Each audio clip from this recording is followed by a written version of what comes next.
คนหัวลุกพอพูกับแม่เพิ่งจูงแขนลูกสาวธิดาลาวเข้าไปเบิงฟังพญานาคไปกราบปูศรีสุโธครั้งแรกในชีวิตงานนี้คนหนาวแตกทักทายสบายดี FC มาพบมาพ่อกันอีกแล้วช่วงค่อยคำงามแรงตอนนี้คือ4 โมงยังจบภารกิจคลิปนี้กะ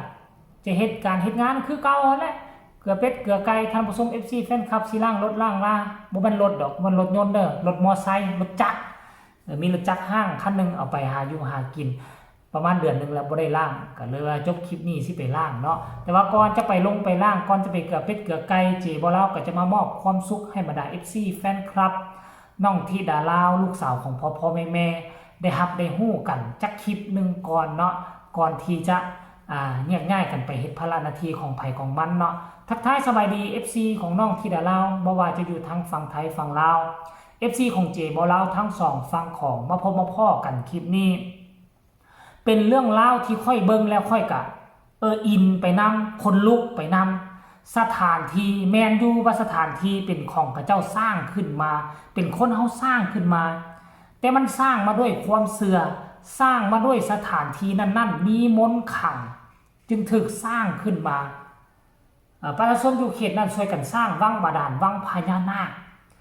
แล้วมื้อนี้ก็น่าจะสำเร็จเสร็จสิ้นงานแข่งขันกีฬาของอ้ายมังกรของน้องธิดาลาวเป็นที่สำเร็จเสร็จสิ้นแล้วละมั้งก็เลยเฮ็ดให้ FC แฟนคลับได้เห็นภาพบรรยากาศน้องธิดาลาวก็จับกล้องมือถือเอาไว้บ่วางถ่ายทุกช็อตถ่ายทุกมุมเบิ่งสีหน้าค่าตาของน้องฮู้แล้วแหละว่าน้องย่านหน้าซีดคงจะย่านพอผู้ศรีวิไลก็บอกว่าจะสุแตะเด้อคันแตะพญานาคมันสิกัดเด้พญานาคมันสิกินลูกได้ว่าซั่นเด้ป๋อตื่นตาตื่นใจเจบ่เล่าก็เป็นครั้งแรกคันท่าบ่ได้ติดตามน้องธิดาลาวก็คงจะบ่ฮู้ว่าทั้งฝั่งไทยมีวัดมีถ้ำพญานาคแบบนี้ซึ่งมันสวยสดงดงามมีมนต์ขลังเฮาเวลาเฮาเข้าไปแล้วนะขนาดเฮาบ่ได้อยู่สถานที่ตัวจริงได้ขนาดเฮาเป็นผู้ชมอยู่นอกจอนี่นะเฮาก็ยังคนหนาวแตกยาบแล้วภาษาอีหยังตัวน้องธิดาลาวอายุเพียงแต่11 ปีก็คงบ่แตกต่างจากพวกเฮาชมอยู่นอกจอคนหนาวลุกคนหนาวพองเบิ่งหน้าซีดหน้าม่านโอ้ยลูกสาวก็ย่านอยู่แล้วพอให้ไปแกล้งลูกให้ไปแกล้งลูกท่านผู้ชมเอ้ยโอ้โหค่อยเห็นแล้วค่อยก็รู้สึกมันมีมนต์ขลังแม่เป้าหมายคือพอผู้ศรีวิไลก็อยากให้ลูกมาเที่ยวมาชมมาเปิดหูเปิดตามากราบมาสักการะบูชาครั้งหนึ่งที่ได้ย่างกายมาแถวนี้บางครั้งปู่พญานาคเพิ่นจะดลบันดาลช่วยลากช่วยดึงอีล่าธิดาลาวให้โด่งให้ดังกว่าเก่าก็มีนะท่านผู้ชมเนาะรายละเอียดให้ทุกคนไปชมคลิปนี้ขออนุญาตเจ้าของคลิปก็คือพอผู้ให้ทุกคนได้เห็นภาพบรรยากาศแล้วจังมาพ้อกันกับเจบ่เราในช่วงต่อไปไปชมพร้อมกันเลย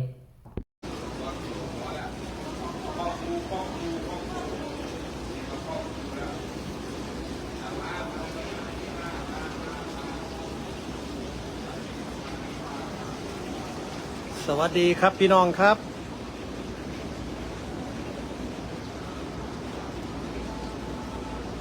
ตอนนี้อยู่ที่วังพญานาคครับอยู่ที่จังหวัดนครนายกวัดอะไรนะจำไม่ได้ ชื่อวัดอะไรนะวัดมณีวงศ์ครับเพื่อนๆครับชื่อวัดมณีวงศ์พาน้องธิดาลาวเข้ามาที่วัดมณีวงศ์นะครับเพื่อมาขอพรอย่าไปจับนะพญานาคกัดเอานั่นโอ้งามอีเดียงามคักอีเดียพี่น้องเอ้ยพี่น้องเบิ่งเด้อครับใส่โอ้นี่บ่โอ้5 เสียนนี่ไงลูกหนูไหว้สิลูกเนี่ยโอ้มาพ่อถือให้เอาหนูพูดถึงบ่อยมากเลยตั้งแต่ตอนหนูเด็กๆเลยหนูพูดถึงปู่อนันตนาคราชคุณยายรุ่นถอยออกมาให้หลานไหว้ไหว้เลยลูกนี่ไงใช่ครับโอ้โหปู่อนันตนาคราชที่พี่มังกรจะพูดถึงตลอดตั้งแต่จำความได้ครับตั้งแต่เว้าเป็นตั้งแต่เพิ่นเว้าเป็นมากครับเพิ่นที่วายเพิ่นที่เว้าถึงตลอดแต่ว่าไม่รู้จักเลยว่าปู่อนันตนาคราชเป็น เป็นลักษณะท่าทางแบบไหนครับแต่เมื่อก่อนที่บอกถึงตลอดครับ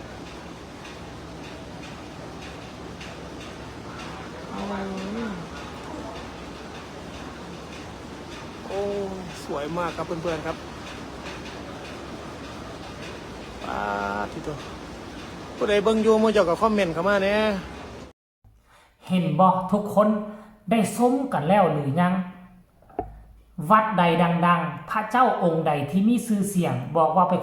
ขอพรแล้วจะได้แล้วจะประสบผลสำเร็จพอผู้ศรีวิไลพาลูกสาวที่ได้เล่าไปเมื่อบ่ว่าจะอยู่ทางฝั่งไทยและกับฝั่งลาว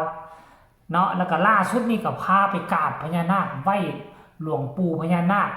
เนาะบางที่เพิ่นอาจจะดลบันดาลให้น้องที่ได้เล่าโด่งดังเปียงปังไวกว่าเก่าจะบ่ได้รอซ่าจะบ่ได้ปั้นยากสั่นนะท่านผู้ชม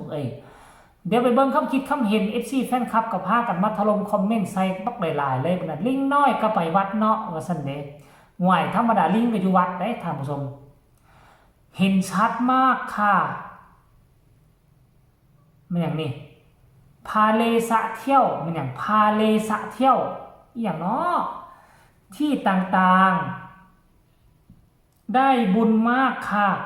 สวยงามมากอยู่จังหวัดอะไรคะวาสเนอันนี้คนไทยกันยังบ่ฮู้เด้เพราะแผ่นดินไทยกว้างใหญ่ไพศาลมันอาจจะมีหลายสิ่งหลายอย่างที่ประชาชนคนไทยก็อาจจะบ่ฮู้คือกันนะคนนี้ก็บอกว่าสาธุครับงามคักจ้าว่าซั่นคนนี้บอกว่าสวยมากครับสาธุสาธุว่าซั่นเด้สวยมากค่ะงามหลายเด้อว่าซั่นครับว่าซั่นชัดเจนครับจากนนทบุรี